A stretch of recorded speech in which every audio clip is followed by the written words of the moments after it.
Hello, welcome to CoreTV News Hour. I am Frank Komalape, and here are some of the reports we're finding at this time. President Muhammadu Buhari on Tuesday in Abuja assures state governors that the days of impunity, lack of accountability, and fiscal recklessness in the management of national resources are over in Nigeria. Buhari is speaking at a meeting with the governors in the presidential villa. President Buhari also vowed that funds stolen by government officials who abused their office in the recent past will be recovered and systemic leakages stopped. While expressing surprise that the governors had tolerated the atrocities allegedly committed with their set crude accounts since 2011, President Buhari promised to tackle the issue decisively. The president declared that the payment of national revenue into any account other than the Federation account was an abuse of the Constitution, adding that what he had heard was going on in many agencies and corporations, particularly the NNPC, was clearly illegal. On the refund of money spent on federal projects by state governments, President Buhari assured state governors that the federal government will pay, but insisted that due process must be followed. Meanwhile, President Muhammadu Buhari has pledged that Nigeria will continue to support all efforts aimed at the peaceful resolution of the Middle East conflict. Speaking at an audience with the outgoing Palestinian ambassador to Nigeria, Mr. Abdul Zaid, on Tuesday, the president reaffirmed Nigeria's support for the Palestinian cause. Buhari noted that Nigeria recognized the state of Palestine 31 years ago, while assuring Ambassador Abu Zaid that his administration will maintain and strengthen bilateral ties with the Palestine. In his remarks, Abu Zaid extended the goodwill of Palestinian President Mahmoud Abbas to Nigeria and congratulated President Buhari on his assumption of office after a peaceful transition. State governors want President Muhammadu Buhari to refund what they spend on federal government projects in their domains. It was the proposal that said they discussed with the president at the State House in Abuja. Chairman of the Nigeria Governors Forum, Abdulaziz Yari, disclosed this to State House correspondent at the end of the meeting. He argued that if the affected state gets the money owed them by the federal government, it will be easy for them to pay salaries without a bailout from the federal government.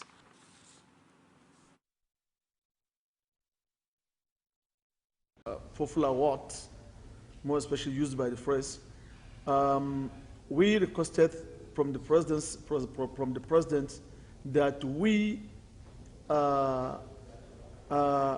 have done some jobs or some projects that are undertaken by the states. If the state can be able to get a refund on that money, we can be able to get relief so that we can be able to start paying the salaries. One. Two, we mentioned to him that most of the loan that tying the states down are term loan, and most of them are within the duration of 4 years and 7 years.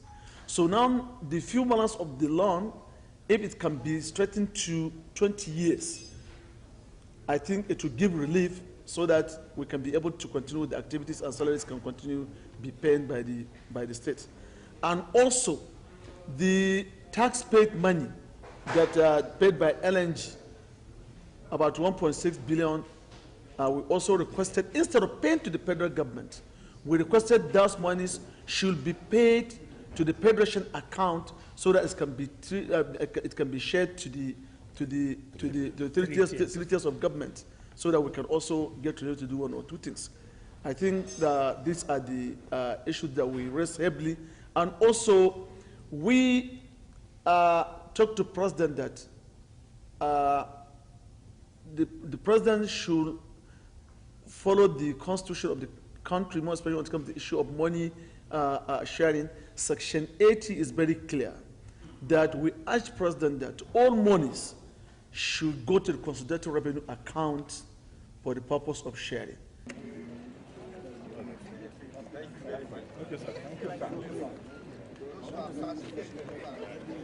With the challenge of the financial crisis currently faced by states culminating in the failure to pay salaries by a good number of them, many Nigerians have begun to wonder if this may not spell doom for the much-touted change the Buhari administration is expected to bring. But for this public affairs analyst, all is nothing but a storm in a teacup. He advised state government to start thinking outside the box and look inwards.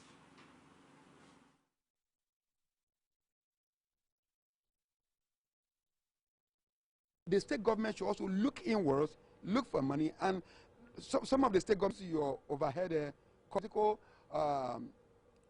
elite are taking it too much. Let them reduce their overhead.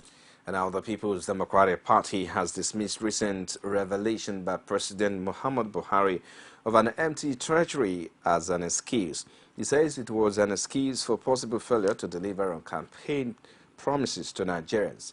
The party said in a statement issued on Tuesday by its spokesman, Lesametu, that President Buhari and the All Progressive Congress were privy to the nation's dwindling economy.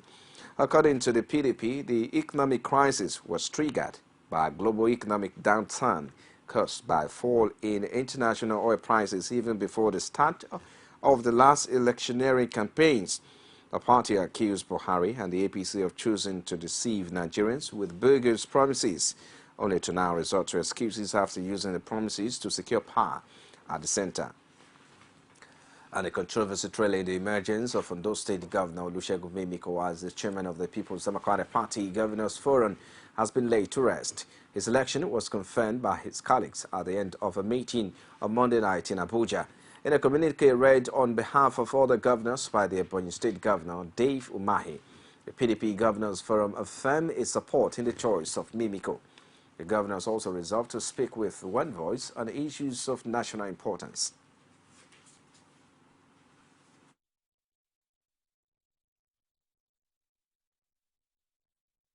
Of the People's Democratic Party Governors Forum held today, Monday, June 22nd, 2015, at the Secretariat in Maitama, Abuja. We resolved and hereby issue a communique as follows.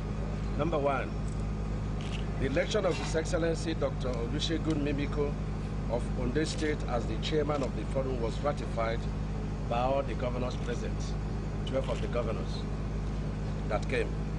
Two, we insist that the state election tribunals in Rivers State, Taraba State, and Akwa Ibom State, which were illegally relocated to Abuja, must be returned to their various states immediately. We are repositioning PDP, and that is necessary. After our outing in the last election, we are doing some reorganization, rebranding, repositioning. Essentially, that's what we are doing now. We are also putting ourselves together to offer very responsible and constructive opposition. I have said this, and let me repeat it again, that on any policy, on any issue, if we disagree, we must, and we will, provide alternative views.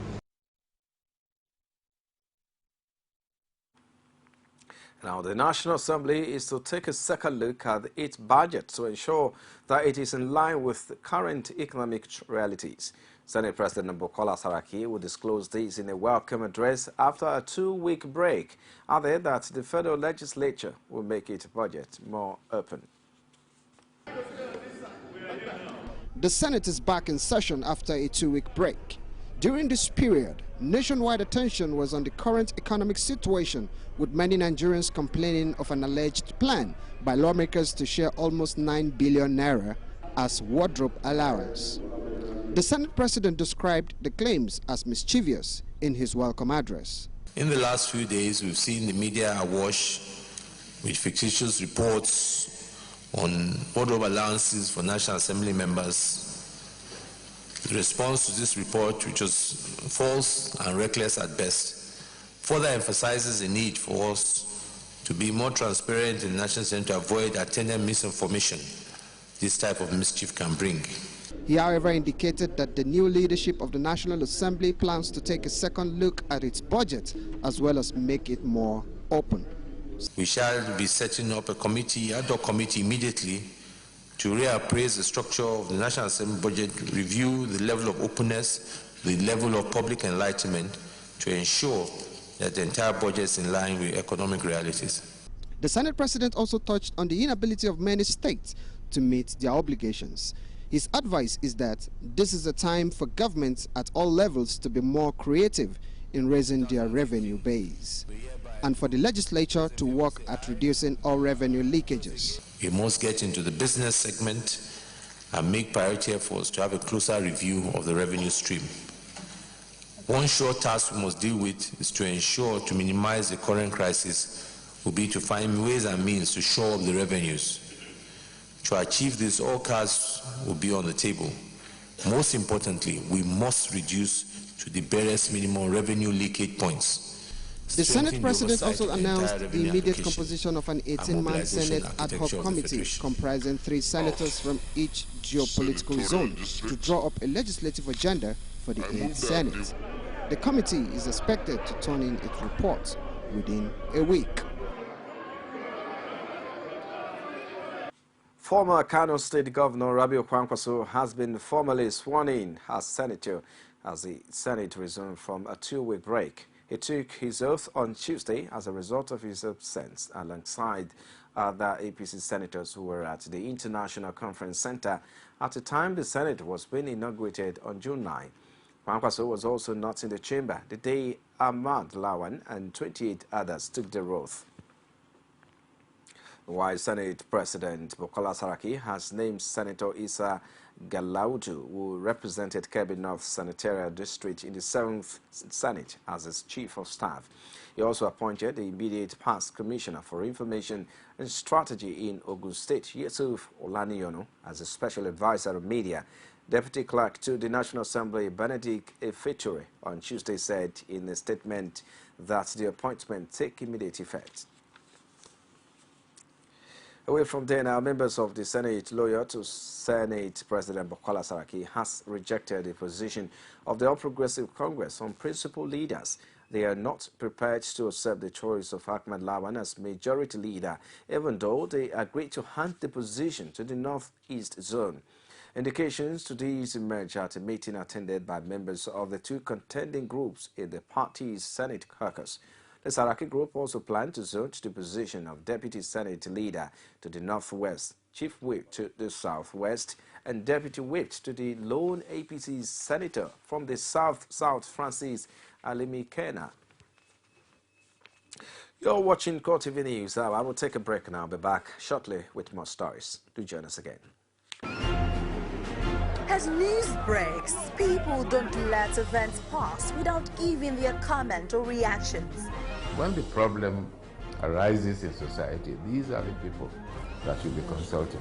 To cleanse the corruption in society, we are not to provide information for good life and also security of life and property in this country. The academic society have the loudest voice on this platform. Whether you call it a sovereign national conference or a national conference, it's just about the people of Nigeria. There should be a change in power. In any way they can do it. I think there's a script already.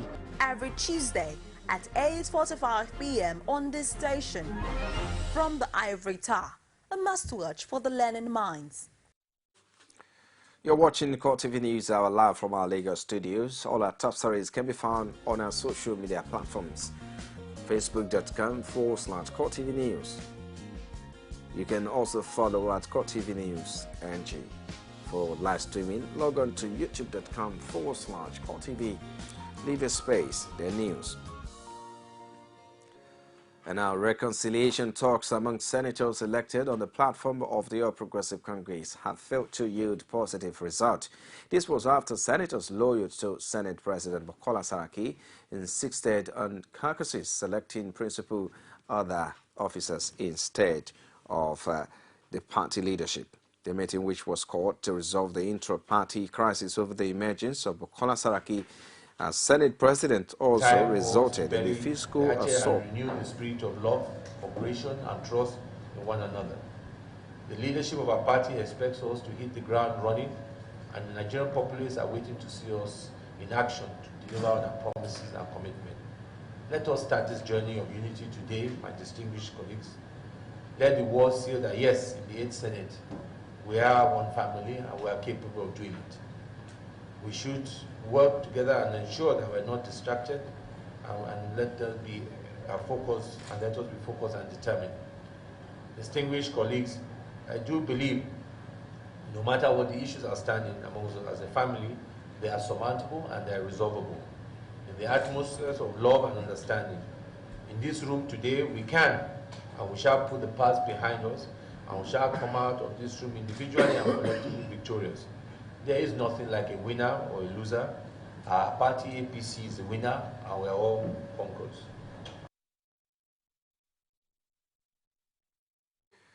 In the meantime, Speaker of the House of Representatives, Yakubu Dogara, has presented a draft of legislative agenda to the House for consideration.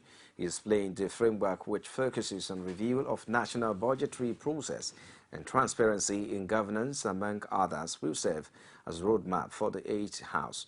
3 ad hoc committees on media, a review of standing order, and review of code of conduct were also constituted. Our correspondent, Basi Aye, has more. The 8th House of Representatives resumed for its first session on Tuesday after a 2-week recess and almost immediately went into a closed session. After the in-house talks, it took time for lawmakers to settle for the business of the day, as members were seen interacting with each other.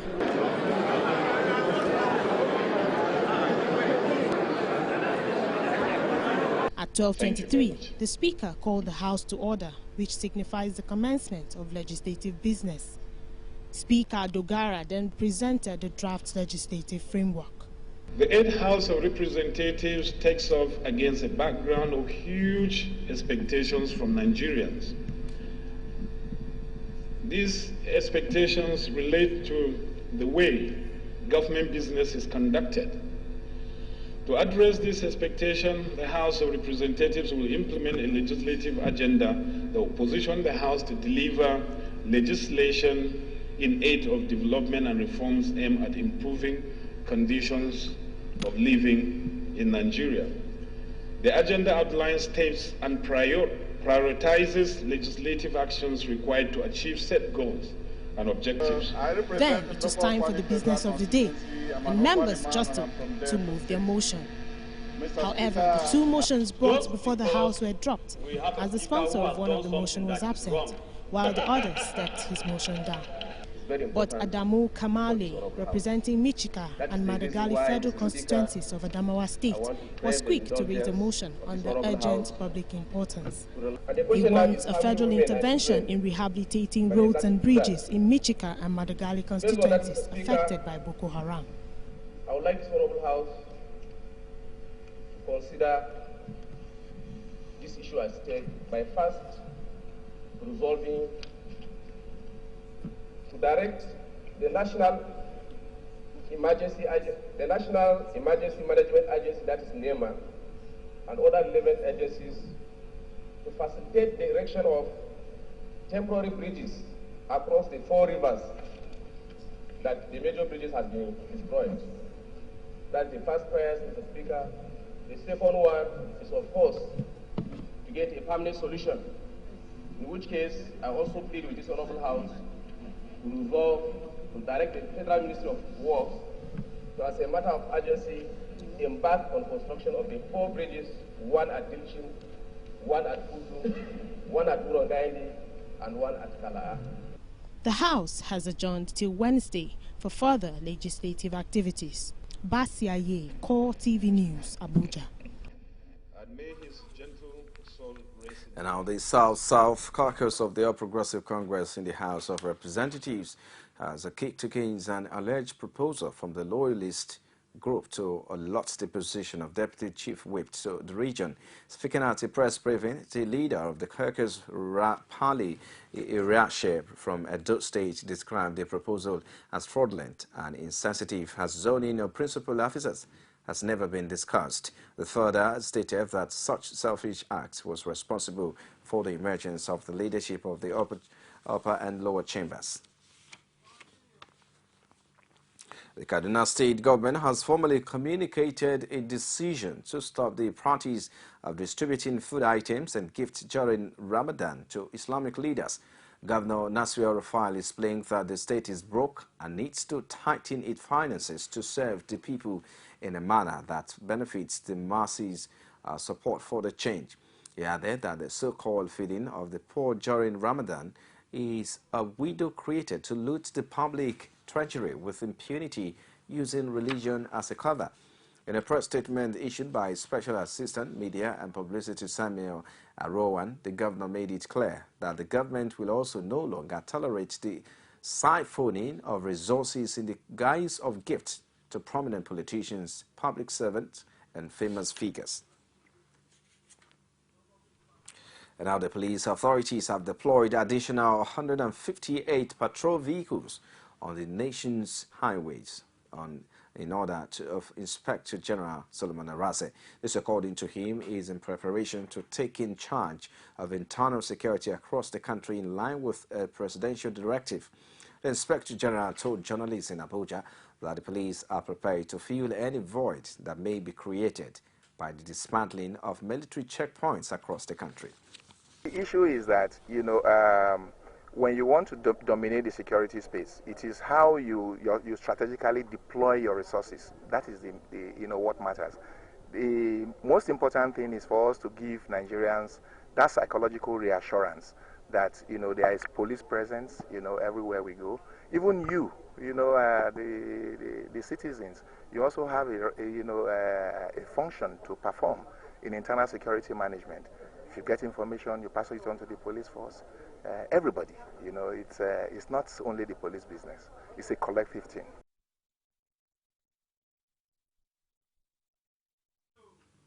Now, residents of Plateau State who have been bearing the brunt of the hardship from checkpoints on highways for over a decade now have been subjected to hardship on the highways, which have applauded the decision of President Muhammadu Buhari ordering the dismantling of checkpoints by the military nationwide. They said the decision will help in returning the state to its home of peace.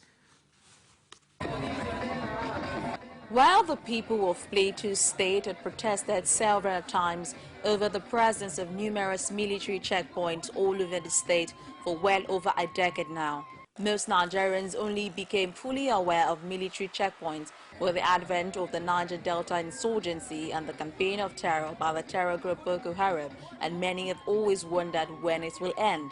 As if in response to this yearnings by Nigerians, President Muhammad Buhari, on a special official day in the villa, ordered the removal of all such checkpoints.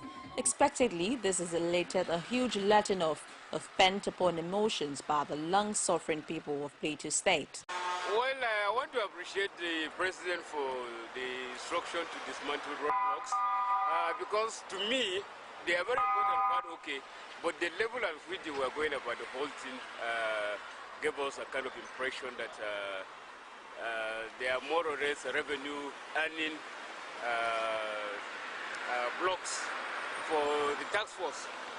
I hope, like the police is being empowered to do it, they will do it with the maturity that is there and the discipline that is there to ensure that our roads are safe as we fly them. The issue of correcting talkings, I think it should be discarded, believing the fact that security is paramount, and if you are conducting anything that has to do with this, the safety of the highway, collecting money might jeopardize that action. Residents say the soldiers have not really done their jobs of peace enforcement, as there have been more clashes since their deployment in the state. The experience of the life of people who are mounting the Department of Information in the army, they are not responding. When you call them, they are not there for you. It is the police that will be left to answer all those questions. What are we talking about? Do we put them as figurehead? Can they not respond? Are they dumb and deaf that they cannot express themselves? And you discover that when you call, it is something happening within the military. A military kills somebody, you try to find out. Or military attacks someone, you try to find out. But you discover that the PRO of the army will not, the spokesman of the army will not talk to you. So that is a disaster. That is bad for this country. We need people. Information is power. It's a will of change. We cannot move without the will of change. So we have to make things to happen. Residents say with the imminent takeover of the internal security of the nation by the police, the soldiers will soon return to their barracks. Yes, I am very happy for this, the good idea of this, Mr. President, bring it for us. All what is happening, all this check-off is too much. So at least as you done now, we are very happy for that. Well, now we are looking whether they will look for SCF more, whether they will take them away. We are happy made them took them away here so that we will be very free and fair for everything. That is why we are very happy for that. While the residents celebrate the removal of checkpoint, it is hoped that this will not lead to a spike in violence in the Itoto Home of Peace. Well, and that's it on CoreTV News Hour. I am Frank Omalape. I'll see you again.